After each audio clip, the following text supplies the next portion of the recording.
भगवान की जय, वीर बजरंगबली की जय, हर हर महादेव। त्रिदिवसीय अवधूत देशना पर देशना शब्द हमारा संस्कृत निष्ठ शब्द है, जो पाली भाषा का एक बड़ा महत्वपूर्ण अंग बन गया। क्यों डॉक्टर साहब? देशना का अर्थ होता है विचार विमर्श का अंतिम निष्कर्ष। तो आज यह इस सत्र का, इस अवधूत देशना पर्व का अंतिम दिवस है और बड़े ही क्रांतिकारी विचार, ये गोष्ठी आयोजित ही इसलिए की जाती है कि हम परस्पर अपने विचारों को लोगों तक पहुंचाएं और उसका निष्कर्ष जन सामान्य अपने मन से निकालें। इसलिए मैं किसी के विचार पर कोई आक्षेप नहीं करता। बंधुओं, कम समय में अपनी बात समाप्त करूंगा। हमारे लगभग सभी अत्यंत करीबी लोग ही इस समय यहाँ विद्यमान हैं और सब अपने अपने क्षेत्र के महारथी हैं। हमारे प्रिय सच्चिदानंद पशुपति जी बैठे हैं, जो पशुपति अखाड़ा नेपाल के आचार्य महामंडलेश्वर है, जो अखाड़े का सर्वोच्च पद होता है। और बाबू हनुमान प्रसाद सिंह जी बैठे हैं, साहित्य और धर्म के क्षेत्र में इनकी निष्ठा असंदिग्ध है। आदरणीय डॉक्टर साहब सुशील पांडे जी, एक अभी इनकी उपाधियां गिनाने लगे तो हमको याद भी नहीं है पूरी कितनी हैं। ऐसे विद्वान मनुष्यों को सादर नमन है। हमारे जुझारू भूतपूर्व युवा हमारे प्रधान जी बैठे हैं, बाबू शिवभूषण सिंह, अंदर से युवा ही हैं ये। मास्टर साहब हैं हमारे, बहुत अद्भुत क्रांतिकारी आनंद जायसवाल जी, जो चेयरमैन हैं। ये तो एक अलग बात है, लेकिन ये पूरे कादीपुर को अपने आनंद से आप्यायित कर रहे हैं, एक अच्छी बात है। डॉक्टर प्रजापति जी और हमारे अंगद सिंह पहलवान, जो अपने ज़िले का नाम जिला केसरी से प्रदेश केसरी तक पहुँच के। बाबू सुरेंद्र सिंह हैं, बड़े प्रखर वक्ता हैं, लेकिन हमको लग रहा सो रहे हैं। सभाओं में सोने की पुरानी आदत है सबकी। पवन सक्सेना जी हैं, हमारा एक जुझारू बच्चा है, धर्म के लिए बड़ा लड़ाई करता है कानपुर नगर में। अभिमन्यु सक्सेना, बाबू अजय बहादुर सिंह, हमारे प्रयागराज की धरती जिसकी बराबर चर्चा हो रही है, वहाँ से वहाँ अपना कार्यक्षेत्र बनाने वाले युवा सनातन मूल्यों के प्रखर वक्ता और ज्योतिष के अच्छे पारंगत विद्वान और निरंतर जिनकी मेहनत चल रही है, आचार्य बालकृष्ण शुक्ल दैवज्ञ, हमारे बहुत प्रिय शिष्यों में, वो भी यहाँ हैं, हर वर्ष रहते हैं। और अन्य हमारे सहयोगी जो लगातार अपने परिश्रम से इस कार्यक्रम की रूपरेखा को ठीक करने में, सुव्यवस्थित करने में लगे हैं। टिंकू सिंह हैं, पाल जी हैं, डॉक्टर श्रीमान सिंह हैं, विजय गिरी हैं, वेद पाठक हैं, श्यामचंद्र श्रीवास्तव, जिन्हें मैं प्यार से हाहाकार कहता हूँ। हाहाकार मचाते रहते हैं, इनका काम गड़बड़ ही रहता है। कपिल देव तिवारी जी हैं, आप कहीं छिप कर बैठे हैं।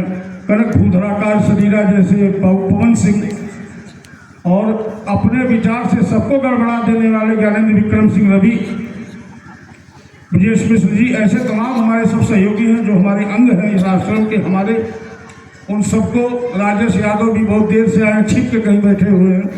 तो ऐसे सभी सहयोगियों को आभार तो मैं नहीं दे सकता, हम सबकी रिस्पॉन्सिबिलिटी है अपने धर्म स्थलों की रक्षा करने की। बहुत छोटी सी बात कहूँगा, एशो धम्मो सनातन, भगवान विष्णु के अंतिम अवतार जो अब तक हुआ है उनका उद्घोष।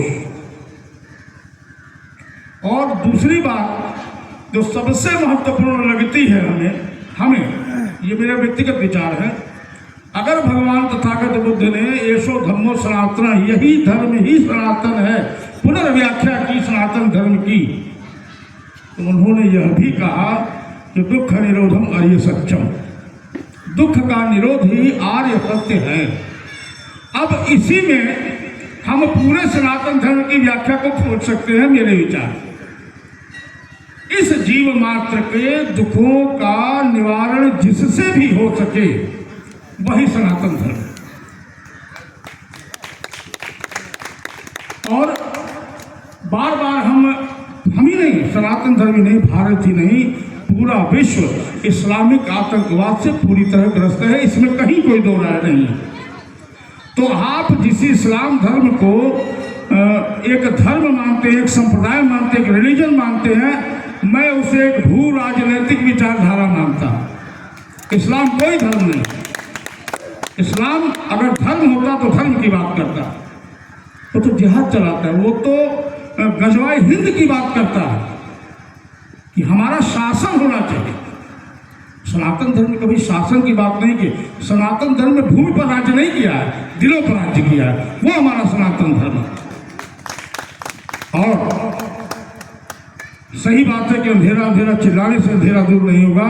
हम सबको सबले एक ढंग से पुरजोर प्रयास करना होगा। और बंधुओं, बार बार हम तमाम मंचों पर सुनते कि हमको पाठ दिया गया, तो अपने सदग्रंथों की, अपने धार्मिक साहित्य की सही व्याख्या जब तक हम नहीं कर पाएंगे, समझ पाएंगे, सुन पाएंगे, तब तक ये संकट तो बना रहेगा। स्पष्ट उद्घोष श्रीमद् भागवत करती है, चतुर्वर्णम व्यासृतो गुण कर्म विभागशः। और सबसे अधिक भागवत की ही कथा होती है। अब देखिए, अब तो बड़े विशाल पैमाने पे हो रही है, तो हमारे धर्माचार्य इस बात को समझा क्यों नहीं पाते कि आपका जैसा आचरण है, अगर आपके पास साहस की पराकाष्ठा है, आप अन्याय का निवारण कर सकते हैं, तो आप क्षत्रिय हैं, आप पैदा कहीं हुए। अगर आप सबके लिए एक दृष्टि से अच्छा सोच सकते हैं, निर्णय निकाल सकते हैं सबके लिए न्यायिक दृष्टि से, तो आप ब्राह्मण हैं, चाहे आप कहीं पैदा हुए। अगर आप कोई लायबिलिटी नहीं लेना चाहते, आपको केवल सुविधा चाहिए रहने खाने सोने की, तो आप शूद्र हैं, आप कहीं भी पैदा हुए। अगर आपने में संग्रह की प्रवृत्ति है और संग्रह से हम सबको, पूरे समाज को, पूरे परिवार को परिपुष्ट करने की वृत्ति है, तो आप निश्चित रूप से वैसे हैं, आप कहीं भी पैदा हुए हो। ये सनातन धर्म की खूबसूरती है। आज जाति का अर्थ होता है जहां हम पैदा हुए, लेकिन जाति व्यवस्था सनातन धर्म का आधार कभी नहीं रही है, वो वर्ण व्यवस्था उसका आधार रही है। और विश्व की सबसे प्राचीन अगर कोई संवैधानिक व्यवस्था है तो केवल मनुस्मृति है और कुछ नहीं। आप देखें, ओल्ड टेस्टामेंट से भी पुरानी हमारी मनुस्मृति, उसको उसमें अपभ्रंश डाल दिए गए।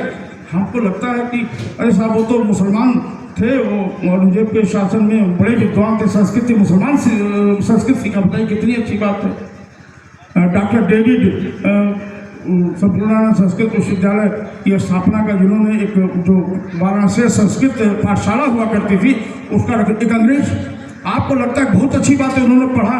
आप इसको क्यों नहीं सोचते हैं कभी कि उन्होंने संस्कृत पढ़ी हमारे ग्रंथों में अपभ्रंश पैदा करने के लिए। हमारे सर्वोत्तम देवता जो पितामह ब्रह्मा थे, उनको बता दिया गया कि उन्होंने अपनी पुत्री के साथ संभोग किया। इसलिए बता दिया गया कि उनके यहाँ ऐसी परिपाटी है, उनके ग्रंथ में ऐसा है। आप ओल्ड टेस्टामेंट पढ़िए, आप कुरान को ठीक से पढ़िए। तो उन्होंने अपने से नीचे करने के लिए, अपने लेवल में लाने के लिए ऐसी चीज़ों को डाला। हम अपने ग्रंथों पर संदेह क्यों करते हैं? हम उन स्थितियों पर चर्चा करें कभी कभी कि जिन स्थितियों में ग्रंथों में मिलावट की गई। जो आदि पितामह है, उसके तो सभी पुत्र पुत्री हैं, जिसके पास सृष्टि का निर्माण ही है, उसके तो सभी बनाए हुए हैं। तो इस प्रकार तमाम चीजों को आप देखें हमारे ग्रंथों में डाल दिया गया, और जिसका परिणाम गलत व्याख्या के माध्यम से आज भी हमारी पीढ़ियां भोग रही हैं। तो विद्वानों को चाहिए, कुंभ का जो अवसर है, ये कुंभ का अवसर केवल इसीलिए आता था कि वर्तमान समय में धर्म की जो प्रासंगिकता है, जो कुरीतियां आ गई हैं, विद्वत मंडल बैठता था, साधु सन्यासियों का मंडल बैठता था, परिवाचकों का मंडल बैठता था। वो सारे साधु संत जो धर्म की चेतना को प्रस्तावित करते हैं, विस्तारित करते हैं, सारे का समागम ये होता था कुंभ। और कुंभ का अर्थ घट भी होता है। आदरणीय डॉक्टर साहब, आप तो जानते हैं, विद्वानों की सभा है, और घट का एक अर्थ शरीर भी। ये कुंभ लगा हुआ है, इतना बड़ा कुंभ है। हम कहते अभी पंचांग की बात है कि कैसे बुलाए, शायद संबोधक डॉक्टर साहब ने बोला कि पंचांग की वजह से लोग आ जाते हैं। तो एक बात जानने की है कि सूर्य और गुरु की संक्रांति, संक्रांति का अर्थ होता है संक्रमण, और हमारे यहाँ दृष्टि है ज्योतिषीय माध्यम से। ये ज्योतिषीय पर्व है। तो सूर्य और गुरु एक दूसरे के समकक्ष होते हैं, बराबर में होते हैं। और सूर्य कौन है? सूर्य ज्योतिष शास्त्र के अनुसार, भारतीय धर्मशास्त्र के अनुसार हमारी आत्मा है। और गुरु कौन है? बुद्धि। और गुरु और सूर्य जब एक सीध में धरती पर दृष्टि डालती है, यानी उनकी बराबर किरणें जब उस पर्टिकुलर स्थल पर पड़ती है, एक निश्चित स्थान पर पड़ती है, वो स्थान भू सांख्यिकीय गणना के अनुसार प्रयाग है इस समय, जहाँ ये दृष्टि सबके ऊपर पड़ती है, बराबर की पड़ती है। तो हमारी आत्मा है सूर्य, हमारी बुद्धि है गुरु। दोनों ग्रह एक समान वहाँ अपनी दृष्टि डालते हैं। और चंद्रमा आप विज्ञान की दृष्टि से देखें तो भी, और ऐसे समझे तो भी, उसके अंदर अपना कोई प्रकाश नहीं, वो सूर्य के प्रकाश से प्रकाशित होता है। और ज्योतिष में चंद्रमा को मन कहा गया, चंद्रमा मन सो जाता है। तो हमारी आत्मा, हमारी बुद्धि जब संतुलित होगी तो हमारा मन भी संतुलित होगा। यही कुंभ स्नान की प्रासंगिकता है।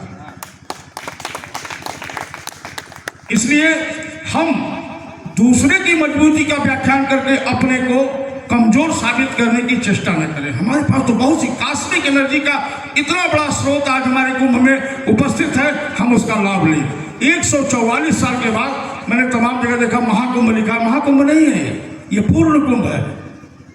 और पूर्ण कुंभ का अर्थ होता है जब 7 ग्रह एक सीध में आपके ऊपर सीधी दृष्टि बनाए, ताकि आप अपने मानसिक, कायिक और वैचारिक विकारों से मुक्त हो सके, वह कुंभ स्नान है। इसलिए आइए, हम सभी कुंभ में हम सबको आमंत्रित करते हैं। जो जैसी व्यवस्था में आप लोग आएँ, जो भी आना चाहेगा उसके लिए सारी सुविधाएं हैं। महाराज जी का भी कैंप लग रहा है, आपके भी 3-3 कैंप लगे, सभी लोग कुंभ में। रह गई बात, जिस विचार बिंदु पर हम केंद्रित थे, एक छोटा सा शेर आदरणीय आनंद जी आपको विशेष रूप से सुना रहा हूं। वो मजबूत है, अच्छी बात है, लेकिन उस शत्रुता को पहचानना हमारा काम है। जब शत्रु अनैतिक हो, शत्रु प्रपंची हो, शत्रु छली हो, तो नैतिकता का पाठ आत्मघाती होता है। बंधु,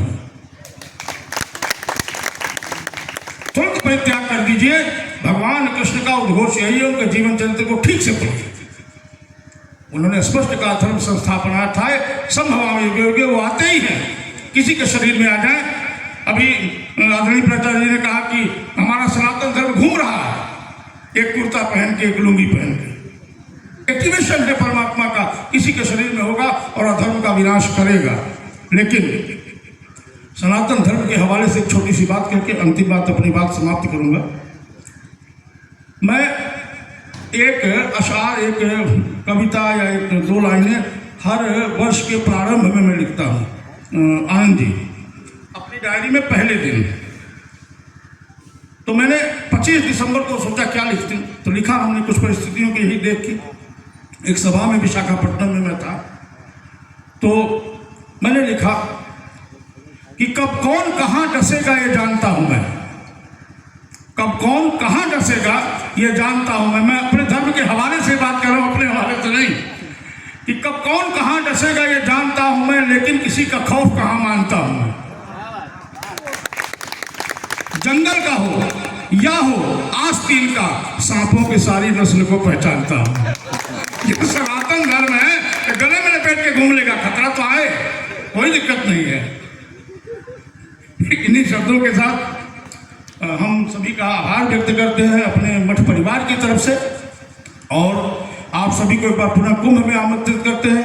आप सबने एक विपरीत मौसम में हर वर्ष हमको समय दिया है, और अभी हमारे कादीपुर की नगर देवी जो आदिकाल से स्थापित है, शमशान की महायोगिनी है माता मरी माता, उनके दिव्य स्थल का पुनर्निर्माण सैकड़ों वर्षों बाद आनंद जी के सहयोग से और जनता के सहयोग से संभव हुआ है। मैं चाहूँगा कि जो लोग स्थानीय हैं वहाँ अवश्य दर्शन करें, और जो लोग बाहर से हैं वो भी उस स्थल का, दिव्य और पवित्र स्थल का एक बार अवश्य दर्शन करें। बड़ी प्रचंड मान्यता है हमारी मरी माता की, और आप सभी आए, बहुत बहुत धन्यवाद आपका। आप सबने बहुत समय दिया, इसके लिए भी धन्यवाद। बाबा सत्यनाथ की कृपा दृष्टि आप सब पर बनी रहे। निश्चित रूप से आदरणीय डॉक्टर साहब एक छोटी सी बात कहूँगा कि आपको याद होगा आदरणीय जटायु जी तो सदैव ही रहते हैं, बाबू हनुमान सिंह भी संभवतः उस सभा में थे। मैंने कहा था एक बात, यह ब्रह्मा जी का स्थान है, ब्रह्मदेव जगत के नियंता हैं, जगत के सृष्टा हैं, और इनके स्थान का उद्भव निश्चित रूप से एक युग के अंतर्गत सारे सनातन धर्म का उद्भव करेगा। मैं निश्चित से रूप से ये बात कहना चाहता हूँ कि एक हमारे यहाँ 12 वर्ष का युग माना गया है और 12 दूनी 24, 12 वर्ष हो गए। निश्चित रूप से हमारे सनातन धर्म में फिर नई चेतना का संचार हुआ है और यह संचार देवताओं की कृपा से बना रहे। इन्हीं शब्दों के साथ हरि को प्रणाम, हर को प्रणाम, सबको प्रणाम। जय सिया राम, जय सिया राम, जय सिया राम।